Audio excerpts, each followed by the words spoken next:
Hello everyone, my name is Sonam Sandhu and in this session we are going to focus on writing a strong conclusion. So I have received this message from many of my GT learners and even the academic learners who are stuck at 6.5, they were still aiming for 7 and they wanted to write a strong conclusion. So for all the learners like such, this video is dedicated to. So basically strong conclusion का मतलब क्या होता है? Try to understand one thing. Let's say this is the question. Okay, so FYI, this question has been taken from book number 12 and test number 6. Writing task 2 of book number 12 and test number 6. So now if you look at this, you will get to know that there is a topic statement. There is a question statement here. Every question will have a statement, okay, which is known as the question statement. So we need to paraphrase the question statement along with a clear opinion. Paraphrased version of the question statement along with the clear opinion. That is nothing, just the strong conclusion. Or we can say one more thing, whenever we are writing an introduction for the essay, so if we simply paraphrase the introduction, we'll get a strong conclusion. By reading the conclusion, the examiner should be able to, or we should be able to understand what the question is demanding, what the question is all about. So that is a strong conclusion. Now looking at this question, you'll get to know that this is actually a lengthy question. So we have to write the conclusion and what is the perfect word limit for a conclusion? I will say roughly between 35 and 45 words, more than enough for conclusion. Okay? Now we are paraphrasing it and then we'll proceed further.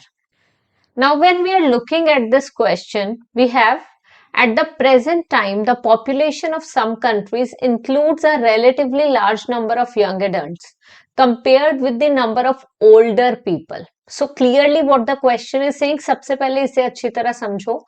इसी का introduction हम already लिख चुके हैं जिसमें paraphrase करा है. तो स्ट्रॉन्ग कंक्लूजन लिखने के लिए ना we just need one big complex sentence और two complex sentences, not more than two sentences. अब नंबर ऑफ सेंटेंसेस पे भी बात आ गई, not more than two sentences, maximum two होने चाहिए इन बिटवीन वन और two sentences. Most of the cases में अगर स्ट्रॉन्ग कंक्लूजन चाहिए तो कोशिश करो कि सिंगल लॉन्ग सेंटेंस में, वन कॉम्प्लेक्स सेंटेंस में ही आप पूरी कंक्लूजन लिख दो. Use connectors in such a manner that दो सेंटेंसेस बने ही ना. Okay, now what can we do? Before we begin the conclusion, try to understand one thing. ये जो राइटिंग मॉड्यूल है ना, beat writing task 2, writing task 1, देखो this is the module wherein you need proper guidance. These are the modules or these are the questions wherein you want someone to guide you properly. You want someone, you need someone to look at your answers and tell you the problems in the answers. And for that you need one-on-one assistance. For reading and listening modules now, even if you'll go through my videos, you will understand everything and you will be able to score pretty well, even band 9 in both the modules, reading and listening. But for writing and speaking part, you may go through all my videos, you will understand everything, there will be concept clarity, you will know how to write a perfect conclusion, maybe perfect introduction, the whole essay, you will get to know everything.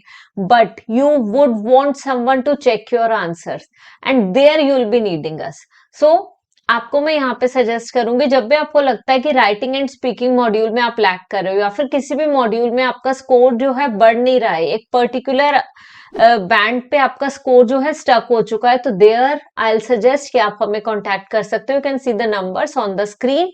आप इस number पे contact करो, you will get to know all the details. आप single module की classes भी ले सकते हो और आप मिनिमम 1 वीक की क्लासेस भी ले सकते हो. But what I suggest is minimum 2 weeks so that आपको डिफरेंस तो दिखे. So वन मॉड्यूल का सेशन भी ले सकते हो and you will get to know कि आपके में इंप्रूवमेंट हो रही है या नहीं हो रही है.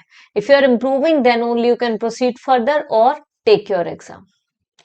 नाउ प्रोसीड करते हैं आगे. One complex sentences more than enough. So इसी क्वेश्चन को हमने अच्छी तरह समझ लिया. कुछ कंट्रीज ऐसी हैं, ठीक है. सो अभी यहाँ पे इंपॉर्टेंट कीवर्ड्स जो है ना, बस उन्हें सर्कल कर लो या अंडरलाइन कर लो. Present time, population, some countries, relatively large number of young adults compared with the number of older people. So clearly वो बोल रहे हैं कि ज्यादातर यंग एडल्ट्स की जो पॉपुलेशन है वो कंपेरेटिवली ज्यादा है ओल्ड से. सो यंग की पॉपुलेशन क्या है, ओल्ड से ज्यादा है. Population of young more than old. Got it.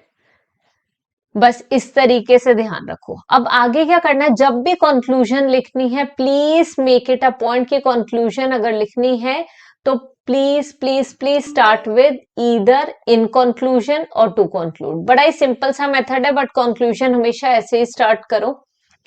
So in conclusion से हम स्टार्ट करते हैं, ठीक है. Let us start with in conclusion. Just ध्यान से देखो, मैं जैसे लिख रही हूं वैसे ही आपने लिखना है. In conclusion. अब वहां पे क्या है, क्वेश्चन में उन्होंने बोला है the population of some countries includes a relatively large number of young adults. Do the advantages of the situation outweigh the disadvantages? अगर एक ही सेंटेंस में लिखना है तो हमें क्वेश्चन के साथ ही पैराफ्रेज स्टेटमेंट को मर्ज करके वहीं पे रीजन देनी होगी. तो पहले ये डिसाइड करो कि एडवांटेजेस ज्यादा है कि डिसएडवांटेजेस. सो अगर मुझे ऐसा लगता है कि डिसएडवांटेजेस ज्यादा है तो मैं डिसएडवांटेजेस पहले ऐसे स्टेटमेंट बना दूंगी, but according to me advantages ज्यादा है तो मैं वो लिखूंगी. सो मैं क्या लिखूंगी, in conclusion the benefits. Advantages की जगह पे मैंने बेनिफिट्स लिखा है पैराफ्रेज करके. The benefits of a major proportion of a major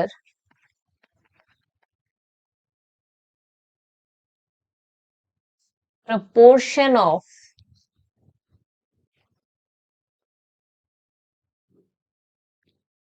populace between. अब यहाँ पे यंग की जगह पे, पॉपुलेशन की जगह मैंने पॉपुलेस यूज कर दिया है, ठीक है. मेजर नंबर की जगह प्रोपोर्शन यूज कर दिया है. अब यंग पॉपुलेशन की जगह पे मैंने क्या कर दिया, बिटवीन 20 एंड 30, ठीक है, ईयर्स एज ग्रुप. अब इससे क्या होगा, यंग वंस तो यही एज ग्रुप के हैं तो मैंने ये लिख दिया, और 20 एंड 35 एज ग्रुप जो भी आपको लगता है, ठीक है. Are certainly more, benefits are certainly more, are certainly more than the. अब यहां पे क्या लिखोगे, then the down sides.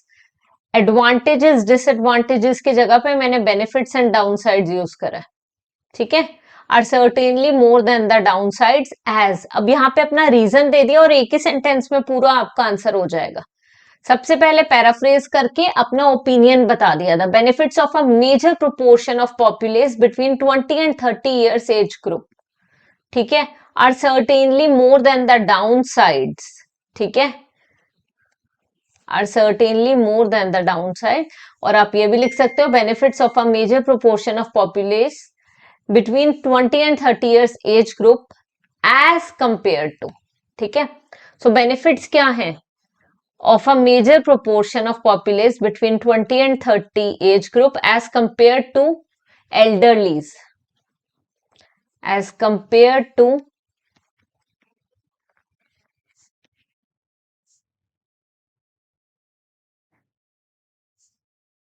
number of, as compared to the number of elderlies, ठीक है. ये एक बीच में पार्ट ऐड हुआ है इधर हमारा ग्रुप के बाद, from here until here. So the benefits are certainly more than the downsides as, या फिर because लिख दो. as थोड़ा सा इनफॉर्मल लगता है, is better if you write because Adults are the building blocks. Adults are the building blocks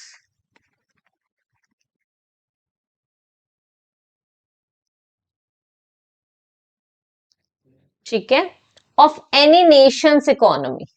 अब किसी भी नेशन की इकोनॉमी के कौन है? Adults are the building blocks क्योंकि they are working, they are boosting they are helping in boosting the economy of any nation.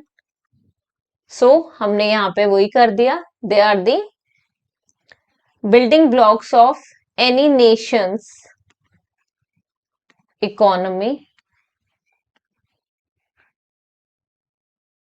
Okay, and they can also facilitate या फिर and they also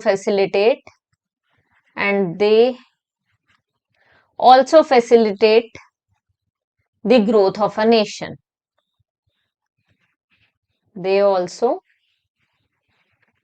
facilitate the growth of a nation or a country. सो अगर आप इस तरीके से लिखते हो ना, आप खुद नोटिस करोगे it is going to be very good. In conclusion, the benefits of a major proportion of populace between 20 and 30 years age group as compared to the number of elderlies are certainly more than the downsides. जो benefits हैं major proportion youngsters की age compare to the number of elderlies, वो certainly more than the downsides हैं because adults are the building blocks of any nations economy. Economy के building blocks हैं, ठीक है, finance ही उनकी वजह से आता है. And they also facilitate the growth of a nation और they also facilitate the growth of a country. कुछ भी लिख सकते हो, ईदर ऑफ टू.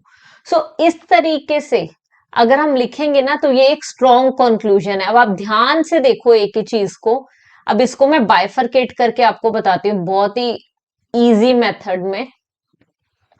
अगर आप इसे अब ध्यान से देखोगे ना, you will get to know. सबसे पहले मैंने क्या करा, क्वेश्चन को ध्यान से पढ़ा. And as per the question, in conclusion the benefits of a major proportion of populace. ठीक है, सो सबसे पहले इन कंक्लूजन से स्टार्ट करा, ये जरूरी है. ठीक है, इसको ऐसे ही रहने दो. उसके बाद मैंने क्वेश्चन स्टेटमेंट जो है उसको पैराफ्रेज करा. The benefits of a major proportion of populace between 20 and 30 years age group as compared to the number of elderlies are certainly more than the downsides. अब अगर आपने इसमें नोटिस करा, मैंने दो चीजें कर दी. क्वेश्चन स्टेटमेंट को भी पैराफ्रेज कर दिया और अपना ओपिनियन भी यहां पे बता दिया. प्लस ओपिनियन, मेरा ओपिनियन ये है कि बेनिफिट्स आर मोर, और बस उसके बाद बिकॉज लिख के रीजन दे दी. जो रीजंस आप ऑलरेडी अबव स्टेट कर चुके हो बॉडी पैराग्राफ्स में या फिर इंट्रोडक्शन में. तो बस अगर इतना भी कर लिया ना, मोर देन इनफ है for a perfect strong conclusion. But notice करो सिंगल सेंटेंस में पूरा आंसर करा है and that's what the examiner want. अब यहाँ पे एंड से पहले एक, आप चाहो तो यहाँ पे एक कॉमा लगा सकते हो, बस दैट्स इट. सो इस तरीके से कंक्लूजन लिखो, ये स्ट्रॉन्ग कंक्लूजन है. Definitely with the help of a conclusion like such you can score band 8, but बाकी का इससे भी बैंड 8 लेवल का होना चाहिए. खाली कंक्लूजन बैंड 8 की होगी तो नहीं आएंगे. तो पूरा ऐसे ही इस लेवल का लिखो सो दैट एग्जामिनर को भी पता चले दैट जो स्टूडेंट की नॉलेज है वो एट पार है. So this is all for today's video. I'm going to see you in another lecture of mine. Until then, bye-bye. Sat Shri Akal. And if you need any other assistance, if you want me to create a video on some other topic, do let me know in the comment section. And best of luck for the exam preparation.